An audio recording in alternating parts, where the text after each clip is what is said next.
building off the last section, I think it's in some respects understandable that many young radicalizing people look to Stalinism and Marxist-Leninism. It's presented as a revolutionary alternative to US imperialism and social democratic reformism. According to common left-wing knowledge, it is successful revolutions under its belt. And unlike common reformism, it actually looks to some of the most oppressed sections of the globe, the third world. But Marxism does not take anything at face value. We don't accept that the US, quote unquote, fights for freedom and democracy just because it says so. We examine social relations in motion and uncover the truth behind the phrases. Just because a party or society says it's fighting for socialism doesn't mean it's true. Marxism is also not a politics of individual morality. Stalinist agents and bureaucratic rulers were certainly capable of astonishing violence and appalling violations of revolutionary socialism, but that does not explain why they did what they did. In short, in their efforts of national development or socialism in one country, these bureaucracies have carried out policies that protected their own narrow class interests. Their actions and ideological justifications corresponded to their position in the class relations of their societies and an interaction with forces beyond their national borders. And the results were reactionary and against the cause for socialism. Doug covered much about Stalinism in the USSR already, but before I move forward, I do want to review. As he said, Stalin with his socialism in one country as much reflected the emerging class of bureaucrats as it reflected his own individual ambitions. As Isaac Ducher said, this vision of socialism in one country, quote, took possession of him, but it did so because it corresponded to the things that were latent in so many other minds. And we should also add in their fears. At the heart of this vision was industrialization, capital accumulation in order to outcompete the West and stabilize the bureaucracy's rule. In his 1926 follow-up book Problems of Leninism, Stalin makes clear what this socialism in one country is all about. As Marx said, quote, paraphrased earlier, quote, to slacken the pace of industrialization would mean to lag behind, and those who lag behind are beaten. We do not want to be beaten. We are 50 or 100 years behind the advanced countries. We must make good this lag in 10 years. Either we do it or they crush us. But who made good this lag? The working class and peasantry through their brutal exploitation at the hands of, what I would argue, state capitalist bureaucrats. By 1928, the bureaucracy had established its footing and took off with this form of accumulation. It was here that Stalin launched the first of several 5-year plans. This meant a total reorganization of labor and society. At the beginning of the revolution, workers directly decided on production through workplace committees, later alongside party cells to direct each factory's technical manager. A December 1917 declaration of the Central Council of Factory Committees reads, quote, workers' control of industry as an integral part of control over the whole of economic life must be understood not in the narrow sense of simple inspection, but on the contrary, in the broad sense of intervening in the employer's disposal of capital, stocks, raw materials, and finished goods in the factory, not stopping short of active measures to restrain employers. Control must be seen precisely as a transitional step towards the whole economic life of the country on social lines, as the first step in this direction taken from below, parallel with work at the top of in the central organs of the economy. Contrast this to a September 1929 declaration by the Communist Party Central Committee. It resolved that workers' committees, quote, may not intervene directly in the running of the plant or endeavor in any way to replace plant administration. While the technical manager at first worked at the behest of the factory committee and party cell, by 1935, a state textbook on Soviet economic law stated, quote, one-man management is the most important principle of the organization of socialist economy. And that's far from all. Let's look at a few other examples. Article 37 of the Soviet Labor Code of 1922 established that changing jobs was at the consent of the worker. As late as 1930, the small Soviet encyclopedia stated, quote, the custom of internal passports instituted by the autocracy as an instrument of police oppression of the toiling masses was suppressed by the October Revolution. Starting in 1931, though, an internal passport system and labor book were reintroduced. At first, no worker was allowed to leave Leningrad without special permission, and this was then extended to all of Russia. The labor book recorded a worker's employment history and was presented to the enterprise director when trying to get a job. In Victor Serge's words, quote, "With each change of employ, the reason for the change is entered into the passport. I have known workers discharged for not having come on the day of rest to contribute a, quote, voluntary and naturally gratuitous day of work, in whose passports is written, quote, discharged for sabotage of the production plan." And this is for the relatively, quote unquote, privileged workers in official industry. Accumulation also took place through an explosion in forced prison labor.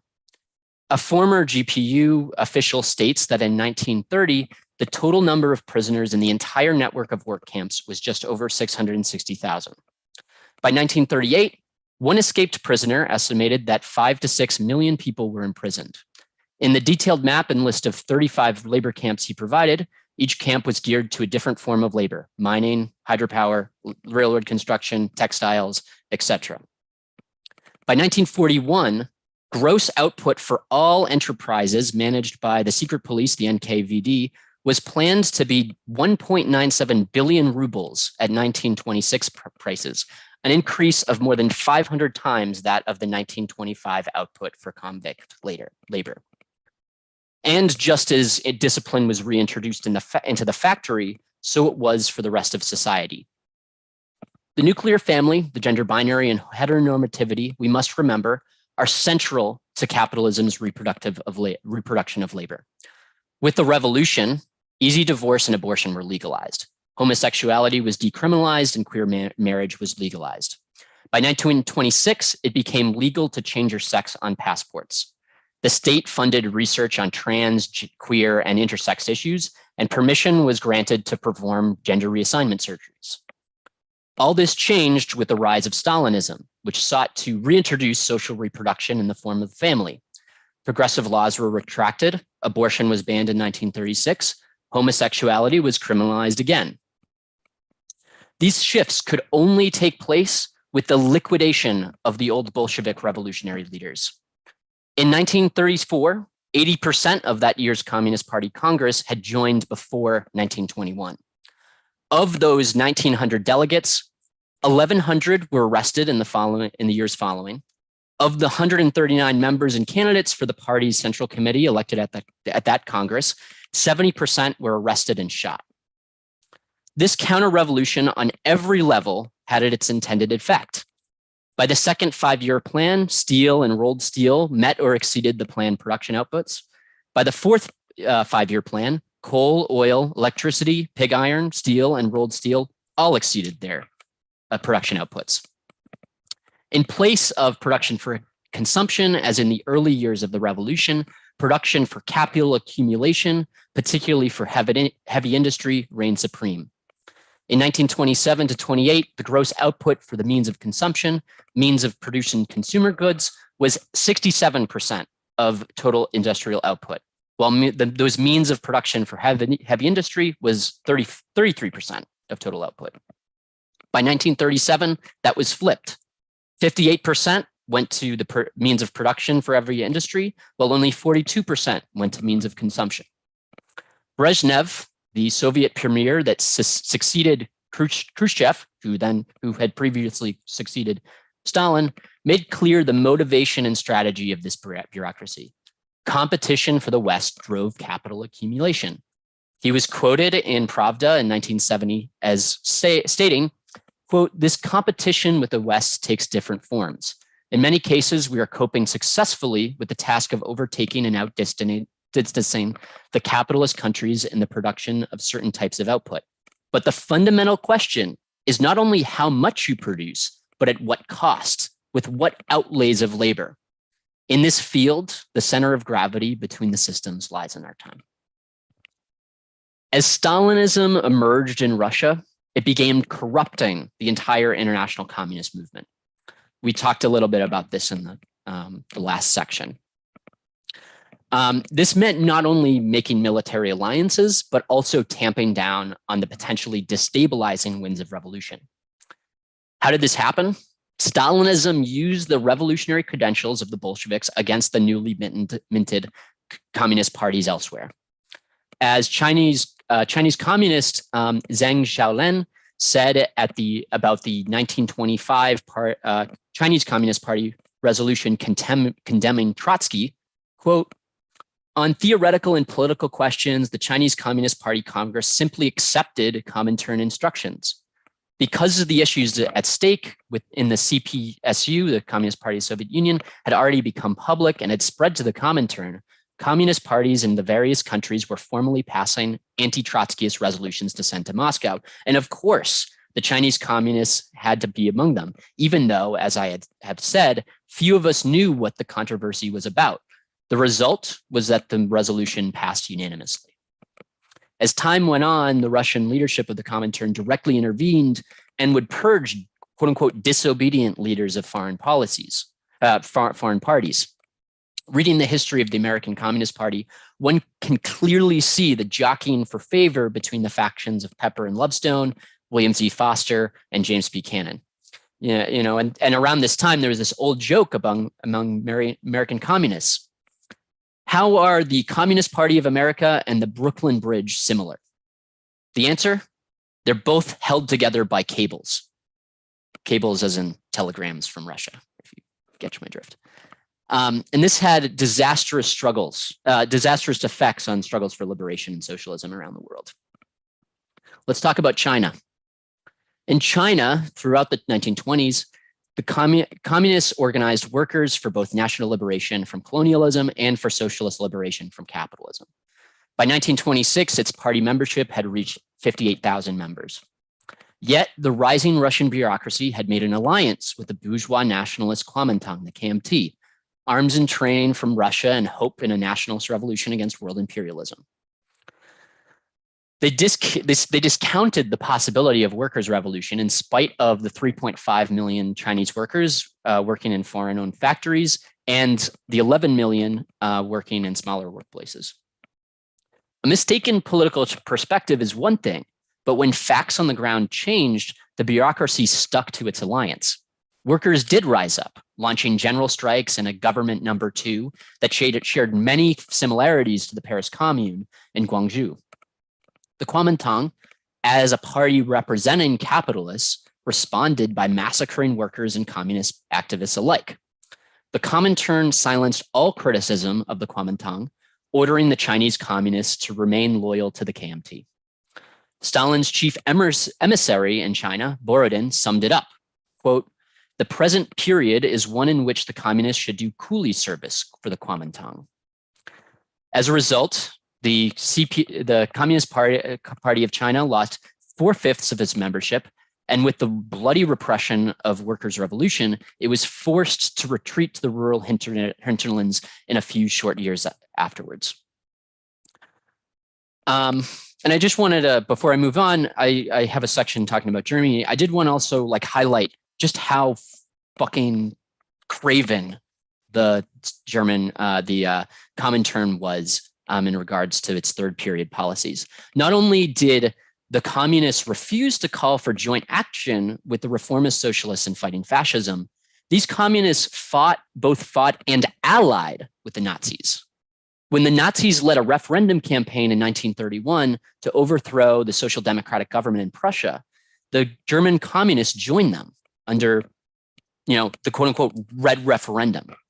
As Donnie Gluckstein writes, quote, at first, the German Communist KPD Politburo voted unanimously against participation. Then, Stalin and Molotov weighed in and forced the KPD to reconsider. Soon after, the party threw its efforts into the campaign and working alongside the Nazis and claiming that a big vote would be, quote, be a great victory against fascism. Remember this when a Stalinist upholds Russia's supposed anti-fascist credentials. Let's talk about Cuba. The Popular Front that Doug described had its own pernicious effect on the Third World. This meant allying again with allegedly quote unquote progressive sections of the bourgeoisie in various countries. In 1933, the Cuban working class toppled dictator Gerardo Machado in an uprising. He was replaced first by a progressive Grau San Martin, who was then overthrown in a military coup by Batista. After a failed general strike in 1935 against Batista, his regime murdered hundreds of working class militants and declared war on the Cuban Communist Party. But following the Comintern line of unity with progressive forces, the CCP ended up entering an alliance with Batista. Two communists joined Batista's cabinet and another took control of the state-controlled Labor Federation. The CCP supported Batista and Batista's candidates in the elections. This, understandably, completely destroyed any communist credibility, helping to further atomize a working class and giving away to middle-class nationalist forces. Let's move to Vietnam. This tendency for alliances continued as the USSR allied with Britain, France, and the US during World War II. In practical terms, this meant squelching national liberation and socialist movements in colonies these nations owned. In Vietnam, a French colony at the time, Ho Chi Minh stated the aims of the Stalinist Communist Party during this period in his quote, in his party's line in the period of the Democratic Front from July 1939. Quote, "1, for the time being, the party cannot put forward too high a demand, national independence, parliament, etc. To do this is to enter the Japanese fascist scheme. It should only claim for democratic rights. To reach this goal, the party must strive to organize a broad democratic national front. This front does not embrace only Indo-Chinese people, but also progressive French residing in Indochina, not only toiling people, but also the national bourgeoisie. 3, the party must assume a wise and flexible attitude with the bourgeoisie, strive to draw it into the front, win over elements that can be won over, and neutralize those which can be neutralized. We must by all means avoid leaving them outside the front, lest they should fall into the hands of the enemy of the revolution and increase the strength of the reactionaries." After the Japanese fell to the Allied forces, Vietnamese nationalists under the Communist Party declared an independent Democratic Republic of Vietnam. But the Russian Stalinists had signed an agreement with Western imperialists in Yalta and Potsdam that Indochina belonged to the Western zone of influence. The USSR did not give diplomatic recognition to the Democratic Republic of Vietnam until 4 years after its declaration. Let's move to Palestine. As the 1940s rolled on, the USSR sought to expand its network of client states, just as other imperialisms did. The most heinous of this work was the key role it played in the formation of Israel and the theft of Palestine. In 1946, a representative of the Jewish Agency, a key Zionist colonial organization, wrote to another representative regarding their aims for colonization. Quote, "Not only is there no reason to expect Russian policy to be hostile to us, there are grounds for thinking it will be friendly, not out of sympathy to us or out of hatred towards the Arabs, but in order to settle political accounts with England. These political accounts were over control of the Middle East and Russia's position in it. While as late as March 1947, the USSR advocated for a single independent and democratic Palestine, whose citizens would enjoy equal national and democratic rights, that position quickly changed." I'm just going to quote at length an article on the matter. Quote, "On the 28th of April, 1947, the day in which the special session of the UN General Assembly convened, Ambassador Gromyko received a new directive which entirely reversed the earlier one. He was suddenly asked to change the line and emphasize the, quote, unparalleled disaster and suffering inflicted on the Jewish people during the war. This was merely a prelude to a dramatic change in the Soviet attitudes towards the solution on the ground. While the urge to terminate the British mandate remained an axis on which the Soviet policy rotated, the ambassador was instructed to, quote, consider various projects for meeting Jewish needs. A subsequent telegram from Molotov explained that the first proposal of a dual state was merely motivated by, quote, tactical considerations. Molotov wished to avoid the inevitable impression that Russia was now taking the initiative in the creation of a Jewish state, though that option, as he explained, quote, better conveys our position. The implementation of the original agenda would not only have dealt a death blow to Jewish aspirations, but would have changed entirely the history of the Middle East. The Jewish agency, unaware of the catastrophe it avoided, took credit for the change, attributing it to their meticulous preparatory work. But to the delegates in the United States, it was obvious that the change was a result of, quote, coincidence of interest and attitude. In Stalin's impressive arsenal of realpolitik maneuvers, placing Russian interests above all, support of the Jewish state was neither the first nor the last marriage of convenience. The end of World War II also meant the beginning of the end of Europe's direct colonial empires. The Cold War ushered in a wave of victories for national liberation movements. With state power in their hands, many of these nationalists modeled themselves on Stalin's quest to, quote, catch up to the West, to pursue the creation of a state that could compete on the world stage with other imperial powers. Instead, these ex-national liberation leaders sought to develop their economies and de-link themselves from world capitalism. As Kwame Nkrumah, future president of Ghana, stated, quote, government interference in all matters affecting economic growth in less developed countries is today a universally accepted principle. It's understandable why. Colonialism had absolutely deformed these nations. For example, Cuba's refined commodities were limited by US import policies and laws. At maximum, 22% of Cuban sugar exported to its main trade partner could be refined sugar. This in turn held back Cuba's development of factories and mechanization. But that doesn't mean what they replaced colonialism with was socialism. Like state capitalism, Russia, what I would argue state capitalism, their states subordinated the interests of workers and peasants to accumulation. Secondly, even this autonomous development was continually frustrated by the realities of the interconnected and unequal imperial stage of capitalism. Now let's talk about accumulation. When we think about accumulation and subordination, one only needs to quote the Zimbabwe Congress of Trade Unions set up by Robert Mugabe, the Robert Mugabe government post-liberation and stacked with his loyalists. Quote, this country needs a disciplined workforce to encourage development, and we are not going to achieve anything by going on strike, no matter how genuine our grievance. Striking workers were arrested, beaten, and detained by riot police under the very same colonial laws used to contain rising Black working class and nationalist militancy. Compare that statement to one from one of the principal union leaders in the USSR who declared in 1933, quote, the proper determination of wages and the regulation of labor demand that the industrial heads and the technical directors be charged with immediate responsibility in this matter. This is also dictated by the necessity of establishing a single authority and ensuring economy in the management of enterprises. They, the workers, must not defend themselves against their government. Delinking was another sort of attempt as part of this.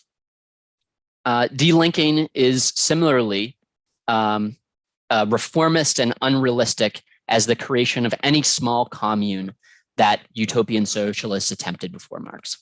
The imperial era of capitalism means that the world is completely divided. Monopolies and imperial powers spread across the whole world. To suggest it's possible to separate oneself off and sort of remove oneself from the vagaries of the market means that imperialism doesn't actually need to be overthrown through international revolution, but merely avoided through state policy. This was shown in Cuba, where in trying to free itself from one form of imperialism, the US, it became dependent on another, the USSR. A 1963 agreement between the USSR and Cuba established a 5 million tons per year quota for sugar exports, paid only in non-convertible currency that could only be used inside the Russian bloc countries. As before, these and other agreements helped to ensure that sugar production remained a dominant element of the Cuban economy, and it frustrated attempts to industrialize. Even to this day, Cuba relies on larger powers for support. Not sure if folks saw in the past week, but Cuba signed an agreement with China to continue housing a spy base on the island in exchange for billions of dollars of aid. Likewise, even the satellite states were far from equal partners with the USSR.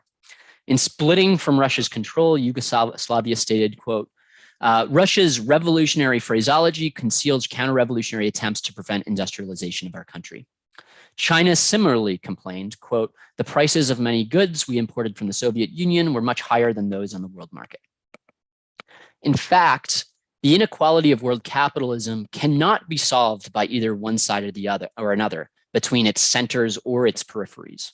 Rather than seeing the center of revolution in peripheral state capitalism, rather than seeing the center of revolution in either solely in movements against a limited colonialism or in a form of socialist imperialism, revolutionary internationalists see the inseparable link between building a movement here and connecting with revolutionary working class forces elsewhere. I want to sum up by stating that this is not just an abstract or curious piece of history. These ideas inform political movements today. Take Marianella Prada Tejada, executive of the Ministry of Finance cabinet in the Evo Morales government.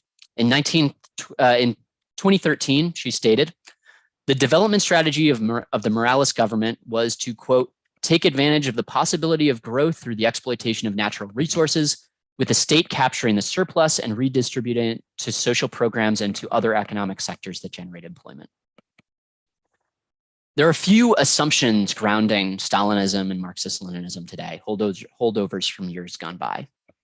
The first, with state capitalism spreading to every corner of the developing world, with Russia's own imperialism and the Cold War between it and the US, quote unquote, communism was identified as one's allegiances in the world order. This has meant today that even the most brutal dictators are seen as saints, and the most popular uprisings are seen as devils solely based on their position in the global order. This is a disaster for building a truly international revolutionary movement. Second assumption is that colonies, semi-colonies, and former colonies did not and do not have a developed enough working class to make a workers' revolution. Instead, these Marxist-Leninists and Stalinists look to other classes or other forms of revolution, whether they look to a guerrilla army, or when we talk about other forms of revolution, they look to bourgeois democratic stages. First the bourgeois democratic stage, and then maybe in the future we'll get to the socialism. This is the importance and validity of Trotsky's theory of permanent revolution, that these nations suffering under the boot of imperialism do actually indeed have agency. Though their working classes are small, they have an outsized weight to lead other classes to overturn not only imperialism, but capitalism as well. Colonialism, as I said before, certainly deformed and undermined economic development, but it did so unevenly. In the sort of immediate era after World War II, African working classes actually played a key role in Nigeria and elsewhere in fomenting the nationalist movements through their strikes and struggles. Today, we face rising rivalries between China and the US, the quest for profit, resources, and power that's driving climate change, and how we know workers and all the self-altering classes in all countries will suffer from war and imperialist domination. We live in a world today where Stalinism can't answer these questions. We must expose the lie. Stalinism and Marxist-Leninism will gladly sacrifice these classes in a distorted allegiance to the enemy of my enemy. We must show ourselves to be the greatest champions of international revolution that we are. We are the ones who carry the banner. After all, workers of the world unite.